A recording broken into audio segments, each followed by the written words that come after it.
like looking at racism as the problem for the gap and it spearheading the problem. So, for example, a potential reason why somebody might not be able to get a job is because like the minority might not have as great an education as the white person.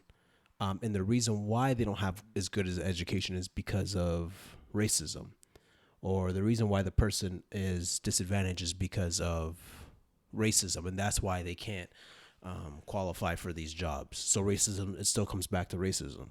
Well, but I think you need to look like, so this would say, okay, um, let's say you're identifying what you're actually, like the example you've given is what you're identifying is two things. One, they have a lack of experience and they have a lack of education Because they're within black, these. or because they're Well, no, like of their step color of one. skin.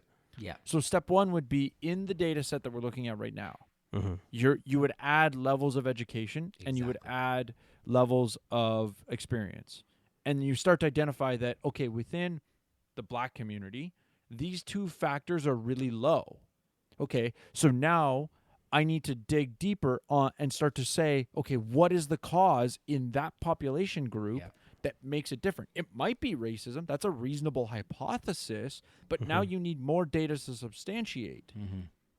right? Well, So hold on. So is it circular reasoning for me to say, well, to substantiate it is there's inequality, so it must be racism? no, because you No, is you that have circular reasoning identified. that I'm using? Um, the problem is you're like, is it circular reasoning? I don't. Circular reasoning is a little bit more like because I'm black, therefore because I'm black.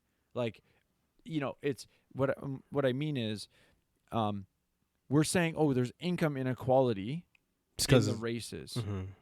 But then when we control for education and when we control for what was the other one?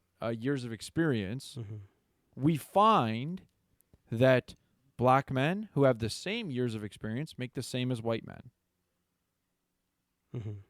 And we find that white women, no, sorry, black women who have the same years of experience and same education make the same as white men.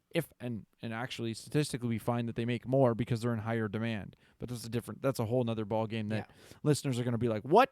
Anyways, so what we have found is that race, when you control for these factors, actually doesn't play a role.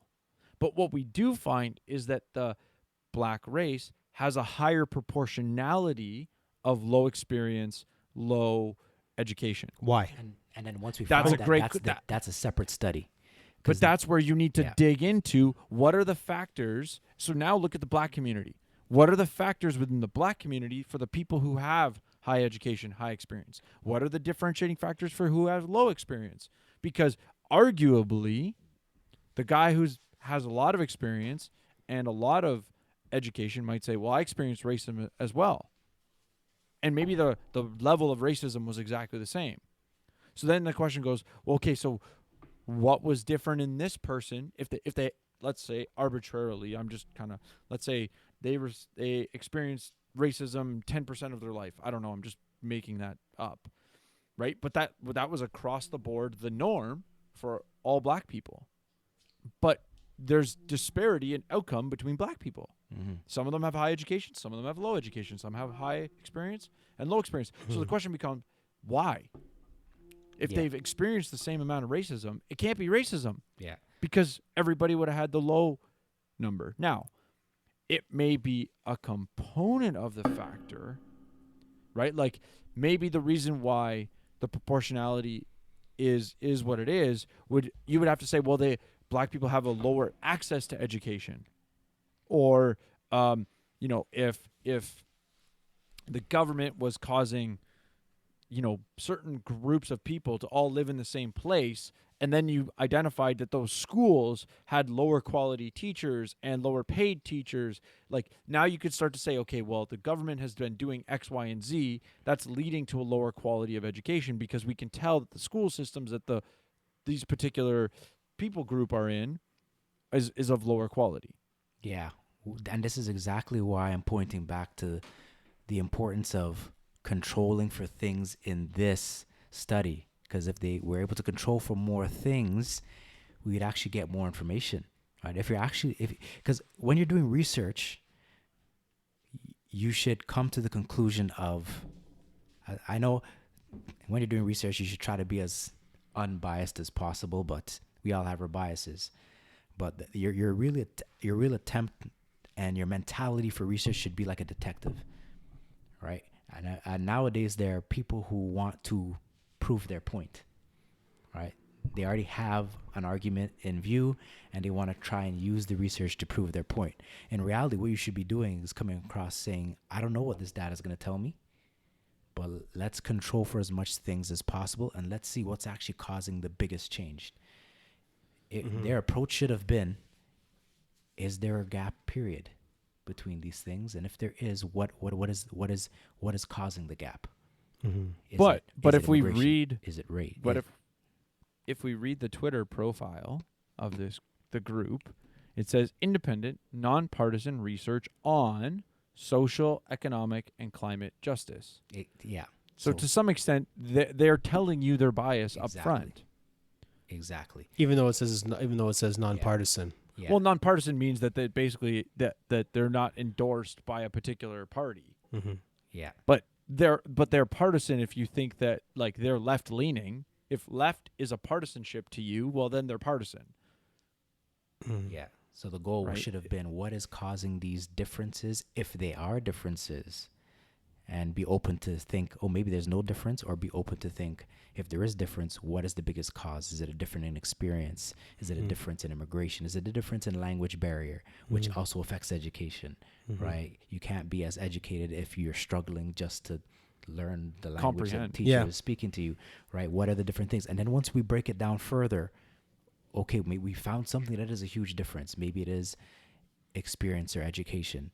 Then from that point, then that should lead us to a separate study where we say, now, why is it that there are differences in education between that? And then that's the hard work of doing research. Yeah. And I think that when you look at it from that perspective in regards to like incentive for, agenda pushing, like the implications are huge in regards to, like, for example, like what Joel said,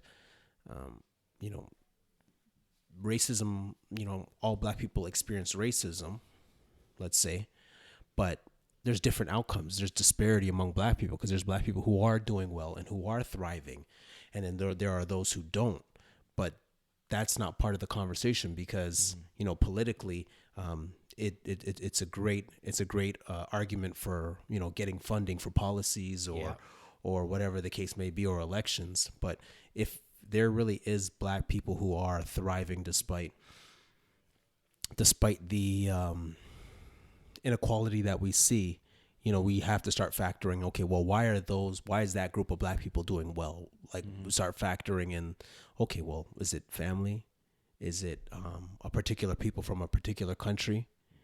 And so forth. So it gets pretty deep. So like, So I mean, yeah, like, go ahead.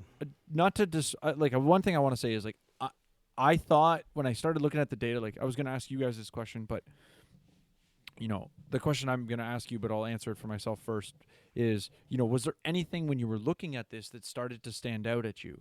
And the reason why that's an interesting question is because there are data points in here. So I thought this report did a good job of actually, like, the way the data is parsed out by race and by men and by women starts to say, hey, that's a peculiar data point. Oh, that's a peculiar data point. Like, why are those what they are? And like, table 4 is one of them. And I think table 8, which I referenced earlier, table 4 is unemployment, employment, and participation rates by racialized group.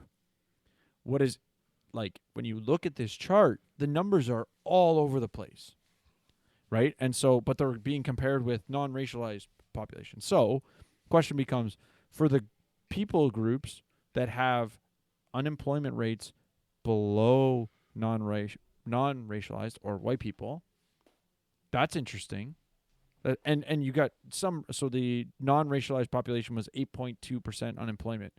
But then you've got Filipino men, or sorry, that was unemployment rate for men was 8.2%. You got Filipino men at 5.8% and Filipino women at 4.7% compared to 6.4 white women. And you're like, those are really low numbers. Why? And like, Yeah. just turns out that they also have really high participation rates. That's also kind of peculiar. You know, there's it. There are some like black unemployment rate is really high, but so is Arab unemployment Yeah. rate. Like It's all over. similarly, you know, you've got some Some West Asian men don't have a high rate. I mean, it's a little bit higher, but then West Asian women is really high. It's like, okay, well, what's peculiar? And I'm speaking totally like pure hypothetical right now. Maybe culturally, West Asian women don't work before having kids. That could be an explanatory factor, but like. I don't know anything about the culture group. I don't even really know when it says West Asian. Okay, I'd have to look at a map and start kind of figuring out what that even, you know, what other countries being referenced there. But my point is to say, like, I just randomly came up with a hypothesis. I could be totally wrong. But that's the kind of thing where, like, oh, hey, here's a peculiar data point. Let me start it in statistical terms. We start using more dimensions. It's more characteristics about, you know, the data or the people that are underlying the data to say, what makes them different? What makes them different? What makes them the same? Yeah. And you start to control for those things to be able to say, oh, apples to apples. So, Yeah.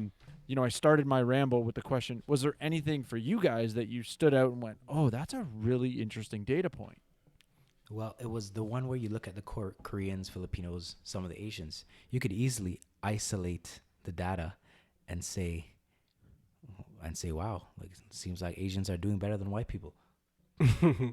And that was that's in table 8. That's in table average. 8. Yeah, if you look at the table 8, first generation, second generation, third generation.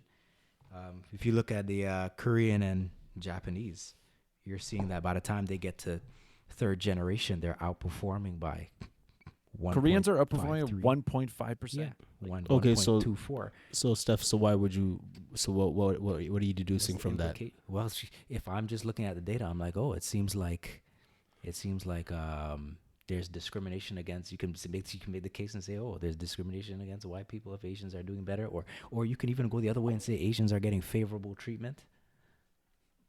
Well, you know, we know that's not true. If you just look at the data, you could say, oh, Koreans and Japanese are getting favorable treatment if we use the same. Because if you're willing to say that the groups that are doing worse than white people are being discriminated against, then it's a double-edged sword. You have to go the other way and say that the groups that are doing better than the white people, they're getting some type of favor. Mm-hmm. You can't have it both ways. Yeah, but that's what we've been talking about. That's because you can't have white racism. Because we talked about like the ideology of social justice, so that like that's almost it's almost like an economic principle to interpret disparity, right? So anything that's white, male, Christian, heterosexual, is the problem, and so that's the factor of why we see all the problems. Any problem we have is because of one of those factors. Get rid of Christianity, get rid of men, get rid of heterosexuals, get rid of white people, and everything will be better. But that's not even an economic principle, right? It's just a social ideology. And arguably, it's. I mean, and this is where like, for people who hear the term cultural Marxism and don't understand it, like this is because you're making that group that you just described, which essentially is me, out to be which you're so Marxism. Yeah. Marxism is essentially creating an oppressed and an oppressor, and anyone who ticks those boxes that you've just labeled, well, they're the oppressor. Therefore, we need to overthrow them. And so to your point, like, yeah, it is an economic principle, but it's economics of socialism or Marxism that from an economics perspective has been largely debunked since the 50s as a good economic system. It's literally the only thing Marxism holds on to now is inequality. Yeah, and the thing with cultural Marxism is is that it already frames oppressor versus non-oppressor. Okay, It's a and just presumption. just as we look here, what is already being framed as non-racial versus racial? Hmm. Yeah. But another one of the things that I would conclude from the report, and like we talked about before, was like what was the potential solution, like the all alternatives to the problem. So I'm the kind of person that, like, yes, we talk about the problem, but it's also good for you to pose a problem and then pose a solution, as opposed to being a negative Nancy or a negative Negro or whatever the case may be. So like the implications of their perspective usually leads to affirmative action and wealth redistribution, as part of the solutions. So I was just like, okay, well, why weren't other the other alternative perspectives being proposed? So if they're going to offer, if someone says, okay, affirmative action, well, what's an alternative to affirmative action? Well, Right, so let me. hiring based on their merit, and then wealth redistribution versus you know, financial literacy and creating wealth and learning how to create wealth. Wealth isn't something that people steal, but it's something you create. So basically, the implications of all this when it comes to the solutions, the implication, in order for you to have a solution, you need to understand the problem. Mm-hmm. Hmm. So in order to understand the problem, this all stems from the research. Mm-hmm. So I'm going to frame how they understand the problem. Based on how they report this, they're assuming that they've controlled for everything, or they're assuming that they And don't have to presenting worry it. about, yeah, they're presuming and presenting it that in such a way that everything is controlled for. Given that everything is equal, they're already just assuming that the issue and the problem is race and discrimination. So Mm-hmm. if the problem is race and discrimination, we have probably two solutions. One solution is try to stop racism, right? Try to stop people from actually discriminating against people. They know they can't do that, right? Mm-hmm. They know it's harder to do that. So then what's the other solution? If you can't stop people from being racist, then what you can do is just kind of reshift money and make laws like Yeah. affirmative action and force people to kind of hire a certain number of racial people against their will, against their racial desires, or have like And a just tax rebate, something like that. That would be what they would yeah. suggest if that's Let, the let problem. me let me jump in, read the final paragraph of their conclusion, just because it demonstrates exactly what we're saying. What is their goal? So it says the Canadian Centre for Policy Alternatives has long advocated for policies that tackle economic inequality, including progressive taxation, taxation of wealth, and measures to address tax loopholes and tax havens. It has advocated for employment legislation that protect and adequately remunerate workers by raising minimum wage, labor market standards like no, that's weird. Like the minimum wage and addressing precarious employment conditions. It has also advocated for policies that would address systemic racism and sexism, like pay equity and employment equity. All of these policies are required to stop the deepening of economic inequality in Canada. Mm-hmm. So, I mean, essentially, more laws, more control, more legislation, more taxes. And as Stefan said, like they've presented it like here is the level of the or here's the way the problem exists by saying here's the level of analysis that needs to be done and nothing further. Because they're not digging into what like they're not digging into Other the causes. yeah, the other factors. I mean, they within this conclusion they had said something along the lines of this inequality is entrenched and it goes on for generations. But when you look at the first and second and third generation statistics, it's actually trending the other way. It's trending away. It's trending towards, I'll use the term normalcy, but the idea that like they're actually trending as you get to more and more generations, they're closer to the non-racialized group. Yeah, and that's consistent with what we've been saying, right? And it's You're growing inconsistent in with their yeah, conclusion. you're growing with experience. The third generations are growing with experience. The third generation grew up in this country. English is their first language.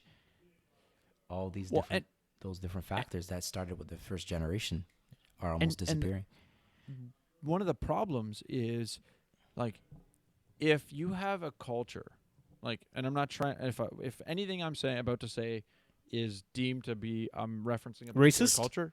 Well, no, but like my point is, if you think I'm talking about a particular culture, I'm not. I'm just making this up on the spot, pretty much. But if you have a culture that's only saving 5% of their income, and you have another culture that's has an aspect of saving, like living, bare bones, but saving like 25% of what they make, it doesn't matter any other factor. One of those cultures will be poor forever. The other one will continue to grow in wealth and prosperity. Mm-hmm. Mm-hmm. Right? Because really that 5% is really negative 6% because they're doing things on credit beyond and living beyond their means. Mm-hmm. Right? I use 5 and 25 to demonstrate even if you're saving, if you only save 5%, but the other and we're talking I'm even saying the same income level. Somebody who's willing, you look at there's cultures, there's families, they'll live in like 3, 4, 5 families sometimes in a house, or you can just you've got Indian community. five kids sleeping in one bedroom. Yeah. Right. Well, part of that is not living beyond their means. Mm-hmm. Part of it is at sometimes necessity. But I know a buddy of mine who bought a house like 10 years ago, bought a house with his parents that actually had 2 master bedrooms, and I was like, that's so foreign to me. Now he was a Sikh. And I don't know if culturally there was a normalcy to that, or if it was just a fact of like, hey, it made more sense for his life. No. Like, That's a trend within the Sikh community, and yeah, because like we talked about brown privilege on our last episode about how Sikhs live different than other people. yeah, and essentially they reap a benefit for it because as a result, you've got 2 income groups paying a mortgage. Mm-hmm. You've got 2 generations paying the same mortgage. Mm-hmm. And then, potentially that mortgage is paid off. My buddy moves out and buys another house. Bruh. Mhm. And then you have enough money to buy all these fly cars and invest. And so check out Brown Privilege episode 62. But so let me ask 2 cents. What's your 2 cents, Joel? And then we'll let Steph close out with his. My 2 cents is that this publication is surface level. For the listener, if you're thinking that we're not giving it a fair shake, I want to go back to the fact I think there's statistics in here that actually beg the question for more information. So it's not that I think that what they've done is not valuable at all, but I think it's a disgrace to leave it at the level that it's at. Because if you, like Stefan said, if you want solutions, you really need to know the cause. And if you think it's racism, this level of analysis is insufficient to actually come to that conclusion because you haven't compared apples with apples. People aren't the same. Mm-hmm. And I would add that I'm seeing like a contradiction in the heart of the report, in that the assumption is that there's equality among people groups, but then I can only talk as a black male. But for black people, there's certain things we like to brag about that we're better than other people in. Mm-hmm. Right? Whether it's, we flyer than other people, we set the trends, we set the culture, we're cooler than everybody, we're more athletic than everybody. But, looking fly comes with a price. You know what I mean? Yeezys cost a lot of money. Those Jordans, man. A new hairdo costs a lot of money. We're not like other people, and as black people, we like to flex and we like to champion that we're not like them. But then when it comes to this report, the assumption is we're just like white people. So then the outcome should be the same. But no culture is the same, and that's the whole point I want the listener to walk away with. Is that even cultures among black people vary. And I've said it before. Yeah. Jamaicans are not the same as Nigerians because Jamaicans are faster, right? Nigerians are smarter. Well, Jamaicans don't. No, I'm kidding. People like, what? What? No, but I'm sorry. I know. I'm playing. But the cultures are different. We cook different food. We enjoy different sports. We rock different clothing.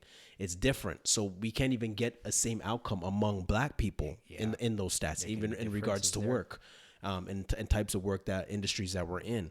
That's why I would call it a contradiction to assume that, okay, yeah, we're all about equality, but we're not equal. The very essence of our nature does not make us equal, so we can't expect equal outcome. Yeah. Now, my 2 cents. So, like I was saying before, pretty much why are we doing this? Why are we looking into issues that are policy related? The whole reason why we're looking into policy and the Sixth Sense does this is because it's issues that affect people. It's issues that affect Canadians. All right. So, especially when we're looking at issues that affect Canadians, that affect people, real policy issues, it should have a foundation of good research, right? In order for us to bring, the whole reason we study policies is to bring solutions, and we want to bring solutions to actual problems. In order to bring solutions, we need to understand the problem, and in order to understand the problem, we have to have good research being done.